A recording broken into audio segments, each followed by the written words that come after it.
Hello, everybody. This is Mrs. Greene speaking. Mr. Woods and I thought it would be a good idea that if before you heard any of these tapes, we gave you an introductory talk. Because although there may be one or two of you who may know about psychic phenomena, there will be a number of you who have no knowledge whatsoever of this subject, especially of direct voice.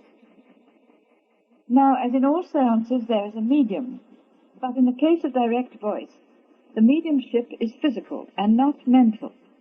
Mental mediumship consists primarily of clairvoyance, clairaudience, hearing a spirit voice, impressions, and inspirational writing.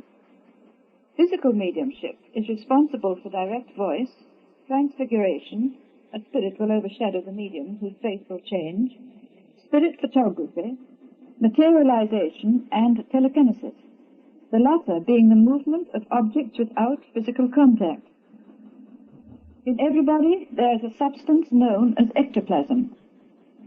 This substance is a life force, and a physical medium has a great deal of it, and therefore is the chief power station. We will now take direct voice. From this ectoplasmic substance, we are told, chemists on the other side fashion a replica of the vocal organs and reproduce what is known as the voice box, or in some cases we have heard it referred to as a mask. Perhaps in this modern age we might refer to it as the etheric microphone.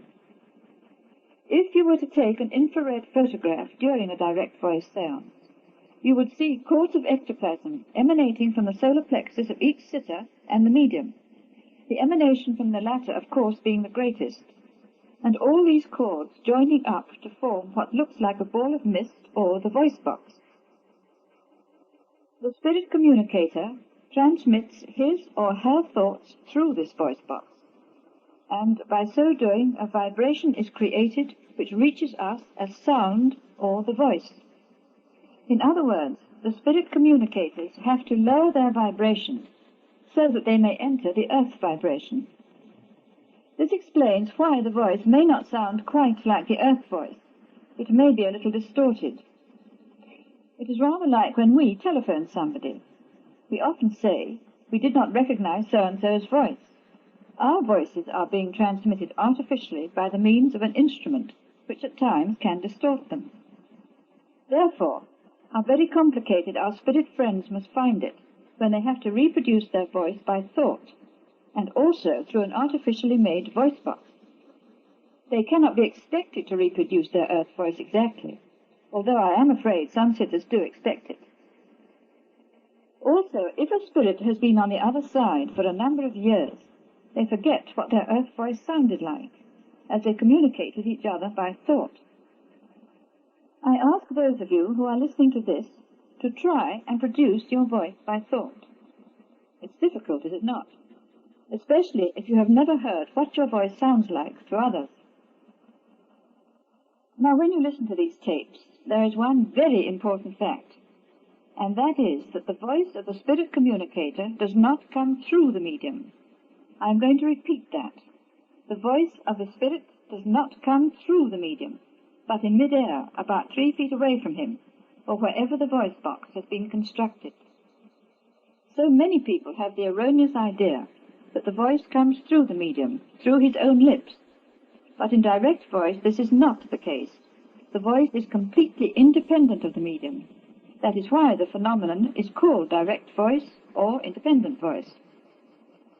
Some direct voice mediums go into trance, but this particular medium does not do so and is conscious the whole time. He often laughs or makes comments when we do. Also, when you listen to the tapes, you may hear the spirit breathing rather heavily just as they are trying to get through, and you may hear them taking breaths between sentences. Now, this business of breathing has puzzled some people quite a lot, and it is a question that is often put to us. First of all, you must remember that our friends on the other side are people just as much as we are on this side. They are spirits, and we are spirits here and now, but on a lower vibration. Now, when we talk to people, we breathe between sentences. The difference is this. When our spirit friends are in their own environment, communication between each other is done by thought. The same process takes place when they communicate with us via the voice box. The subtle difference being that they have lowered their vibrations to earth conditions, and therefore have brought down their memory to those conditions, and they will use all the facilities as they did on earth, except that they are doing it by thought. It has been known for a person who stuttered while on earth to stutter while communicating in direct voice. They were back in their old earth conditions. May I try and explain it another way? One often carries on a lecture or a conversation in one's mind. Without realizing it, we are mentally taking breaths between sentences. But when we are able to use our normal larynx, etc., and speak our thoughts aloud, our breathing is apparent to others. That is exactly what is going on with our spirit friends. They are communicating with us by thought. And when those thoughts are lowered to the earth vibration, and we can hear them in sound, those breaths become apparent to us. The heavy breathing, which is sometimes heard as the spirit is trying to get through, are the conditions just before they pass from their earth life into the spirit world. And as they try to get through, they are entering those conditions again. The same idea applies to accents. A spirit communicator who had an accent whilst on earth, say for argument's sake a Scotch accent, when he vibrates to earth conditions, this accent will be apparent, because his memory has been drawn him back to earth conditions. Most physical mediums have a young person attached to them. They help to raise the vibration, and in direct voice assist the spirit communicators in getting through. This particular medium has a young boy attached to him, who, when on earth, was a paper boy and was killed in a road accident. He is usually the first one to come through, and gives us a cheery word of greeting, often calling us Woody and Auntie Greene. But quite often he will call us by our Christian names, and at the end of the sitting he always pops back to say goodbye. The medium has been through every scientific test, and the genuineness of his mediumship and his integrity have been proved beyond all doubt. Mr. Woods has had a great deal of experience in psychic phenomena. In fact, for over 40 years he has been studying it. He has even had the experience of walking round the room with a materialized spirit at a materialization seance. I have had about 11 years' experience, and have been attending direct voice seances with Mr. Woods. But approximately 8 or 9 years ago, a spirit communicator came through to us and said that if just the two of us would sit with the medium at regular intervals, but that we must sit without any personal motive, in other words, not for ourselves or wishing to get any of our relatives through, they, on the other side, would try and bring through people from all walks of life, who would tell us how they passed over, what they experienced, their reactions on finding themselves on the other side, and their life and work in the spirit world. Well, we have made every effort to sit at regular intervals with the medium, and gradually we have collected these tapes. Please do not think that every time we attend a direct voice seance we record a good tape, because there have been times when we have had nothing at all, a blank sitting. We never know who, or if anybody at all, will come through. People do not understand that a successful seance depends on the conditions, not only of the medium, physically and mentally, the atmospheric conditions, but above all on the conditions mentally and physically given out by the sitters. For those of you who are becoming really interested in this subject and would really like to study it and eventually attend seances, I wish to lay great stress upon this point, because so many people will blame the medium for a bad sitting, whether it be for clairvoyance or direct voice.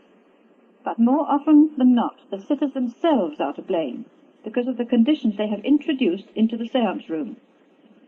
One must always attend a seance with the highest motives, and not just for entertainment. It is useless attending a seance having just been into a public house for a drink, or having looked at a rather nasty play on television, or read something disturbing in a newspaper, or worse still, having just had a row with somebody, because these thought conditions will go with you into the seance room and will attract a very low order. One sitter with perhaps a nasty or wrong mental attitude can wreck a seance or bring it down to a very low level. I would like newcomers to this subject to bear this in mind, that your studies and any psychic work you may eventually do should be carried out with the highest motives and not just for entertainment or material gains. Spirits from all walks of life when on earth have come through to talk to us. Some have been cultured, some not so, but they have all given us in their own way an interesting description of themselves, their reactions on finding themselves in the spirit world, and their new life. But however humble or however eloquent the spirit communicators have been, throughout all our tapes runs the golden thread of truth and a right way of life. We leave you to judge for yourselves. You must apologize for any noises off you may hear on the tape, such as a dog barking, a car revving up, or an aeroplane going over. The microphone, being such a sensitive instrument, will pick up these outside noises, and I am sure you will understand that any noise outside the seance room is quite beyond our control.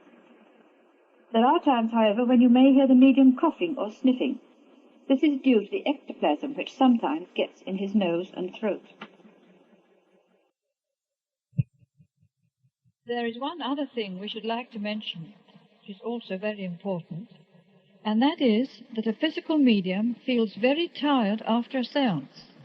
They have had a great deal taken out of them, so that sitters, after a seance, should leave as quickly as possible and not hang around the medium and keep him talking, as it is essential that all physical mediums, whether for direct voice or materialization or any physical phenomena, should rest immediately after a sitting.